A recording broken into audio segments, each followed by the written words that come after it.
Hey guys, कैसे हैं आप सब लोग। स्वागत है आपका हमारे चैनल में। तो इस वीडियो के थ्रू आप तक मैं लेके आ रहा हूं एटीके के अपकमिंग फिक्चर्स।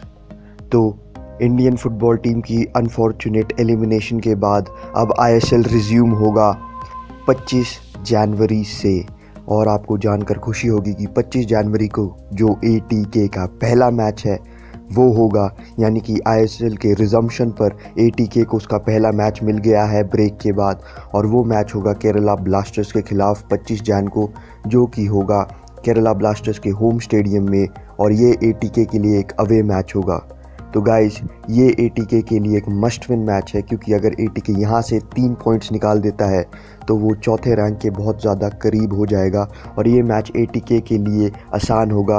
एटीके के लिए सबसे दुखद चीज़ इस मैच में यही होगी कि जो एटीके के कप्तान हैं मैनुअल लैंज़ारोटे, वो 4 येलो कार्ड्स की वजह से सस्पेंडेड होंगे, जिसकी वजह से क्रिएटिविटी का भार एडू गार्सिया पर आ जाएगा सारे का सारा।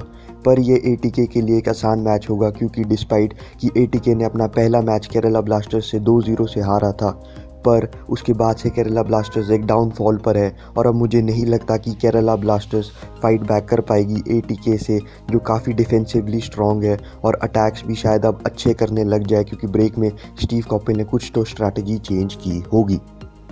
तो अगला मैच एटीके के होम फिक्चर का है, यानी कि ये मैच सॉल्ट लेक स्टेडियम में होगा।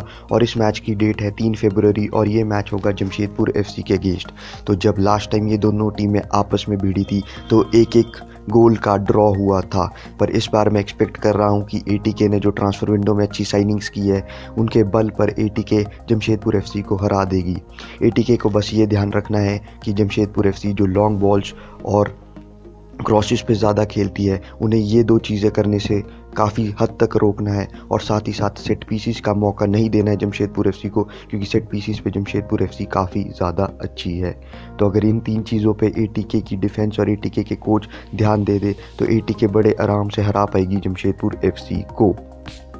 और अब जो मैं एटीके के अगले मैच की बात करने जा रहा हूँ वो एटीके के अवे फिक्चर से है। और ये मैच है एफसी पुणे सिटी के अगेंस्ट 10 फरवरी को, यानी कि कॉपेल की सेना जाएगी एफसी पुणे सिटी के गढ़ में उनसे मैच खेलने। तो पिछली बार जब हम इनसे भिड़े थे तो एटीके ने गर्सन वेरा के लेट गोल की मदद से 1-0 से हरा दिया था एफसी पुणे सिटी को। पर अगर हम उस मैच की याद करें तो ना उस मैच में मार्सेलिनियो खेले थे, ना मार्को स्टैंकोविच खेले थे, और ना ही इयन ह्यूम खेले थे। पर इस बार के इस मैच में ये तीनों प्लेयर्स एफसी पुणे सिटी के लिए अवेलेबल होंगे। तो इसलिए एटीके को इस मैच को बिल्कुल फास्ट पेस पे शुरू करना है। एफसी पुणे सिटी के इन 3 खतरनाक प्लेयर्स को मौका नहीं देना है, हाई प्रेसिंग खेलनी है। और सबसे इम्पॉर्टेंट कि इन तीनों प्लेयर्स को स्पेस नहीं देनी है, यानी कि एटीके की होल्डिंग मिडफील्ड और एटीके की डिफेंस का ये काम होना चाहिए कि वे एफसी पुणे सिटी के इन 3 खतरनाक अटैकर्स को, जो कि गेम कभी भी बदल सकते हैं, हर हाल में रोकना है। इन्हें स्पेस नहीं देनी है और साथ ही साथ हाई प्रेसिंग फुटबॉल भी दिखाना है, ताकि ये गेम की पेस को समझ ही ना पाए।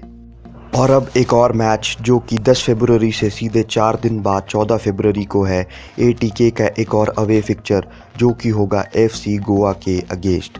तो जब हम पिछली बार एफसी गोवा के साथ खेले थे तो हमने मैच एंड किया था 0-0 के ड्रॉ पर। एटीके ने काफ़ी अच्छी स्ट्रैटेजी अपनाई थी कि कोरो को बीके और जॉन जॉनसन बिल्कुल अपने बीच सैंडविच कर रहे थे, यानी कि जैसी कोरो के पास बॉल आती थी दोनों विशाल के डिफेंडर कोरो को बिल्कुल बहुत ही अच्छी तरह टाइट मार्क कर देते थे और कोरो के पास बॉल आने ही नहीं देते थे। फिर जो एफसी गोवा के क्रिएटिव हेड है अहमद जाहू, उनको हमारे कप्तान मैनुअल लैंज़ारोटे काफ़ी अच्छी तरह मार्क कर रहे थे, यानी कि जैसी जाहू के पास बॉल आती थी मैनुअल लैंज़ारोटे उन्हें बहुत ही अच्छी तरह क्लोज डाउन कर रहे थे और उन्हें वो की पासेस नहीं निकालने दे रहे थे, जिसकी वजह से जाहू जाने जाते हैं। पर इस बार एक और पंगा है, क्योंकि उस टाइम वाले मैच में ह्यूगो बूमो सस्पेंडेड थे, पर अब वो इस फिक्चर में खेलते हुए नज़र आएंगे और उनके ड्राइविंग रन्स बहुत ज़्यादा लीथल हो सकते हैं ATK के लिए। तो ATK की जो होल्डिंग मिडफील्ड है यानी कि प्रोनय हल्दर और गर्सन विएरा, इनको बहुत ही अच्छी तरह ध्यान देकर खेलना होगा और बूमो को ज़्यादा स्पेस नहीं देनी होगी। और एक और की फैक्टर है FC गोवा के पास, वो है जैद क्राउच, जिनकी गेम हमने अभी तक नहीं देखी है, पर मैं अभी सिर्फ ह्यूगो बूमो पे फोकस कर रहा हूँ क्योंकि मुझे लगता है बूमो ही स्टार्ट करेंगे। तो इसलिए ATK की होल्डिंग मिडफील्ड को बूमो को बिल्कुल भी स्पेस नहीं देनी है और उन्हें रन्स बनाने का तो मौका ही नहीं देना है। और साथ ही साथ ATK को अपना काउंटर अटैक बिल्कुल पिक्चर परफेक्ट करना होगा ताकि वो FC गोवा के हाथ से इस गेम को निकाल पाए और अपने कदम बढ़ाए प्ले ऑफ्स की तरफ को।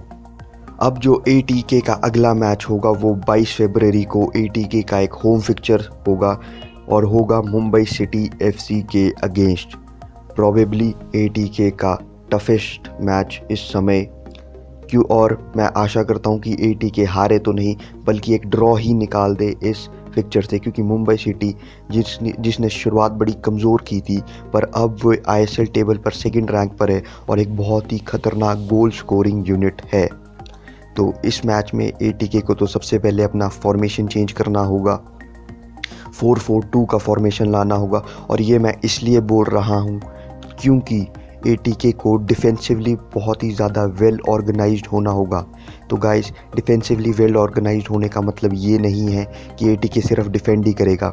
ATK को हाई प्रेसिंग करनी होगी, पोजेशन फुटबॉल खेलनी होगी और लॉन्ग क्रॉसेस की जगह शॉर्ट पासेस निकालने होंगे।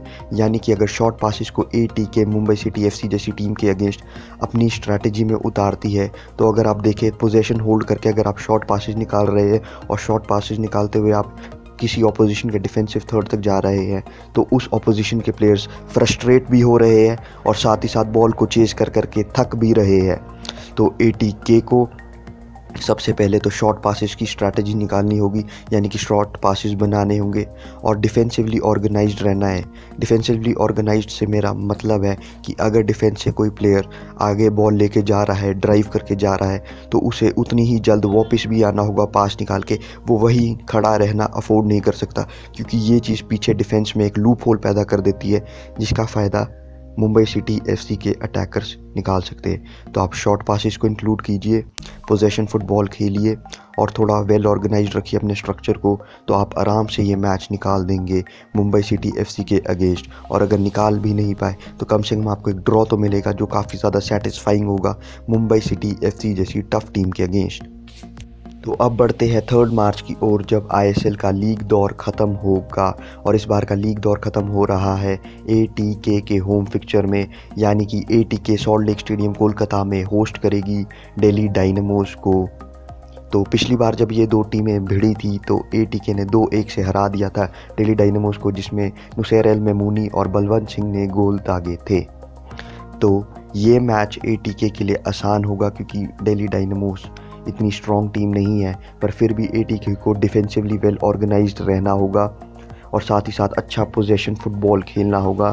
प्लस अगर आप क्रॉसिंग फुटबॉल या रूट 1 फुटबॉल खेल रहे हैं तो वो भी आपका परफेक्ट जाना चाहिए, तभी आप दिल्ली के अगेंस्ट भी स्कोर कर पाओगे। क्योंकि दिल्ली बेशक एक वीक टीम है पर वो प्राइड के लिए खेलेगी अब ISL आगे, और अपनी इज्जत और साख बचाने के लिए वो किसी भी हद तक जा पाएगी। तो इसलिए दिल्ली की जीत ATK को हॉन्ट ना कर दे, इसलिए ATK को बहुत ही संभल कर खेलना होगा दिल्ली के अगेंस्ट भी।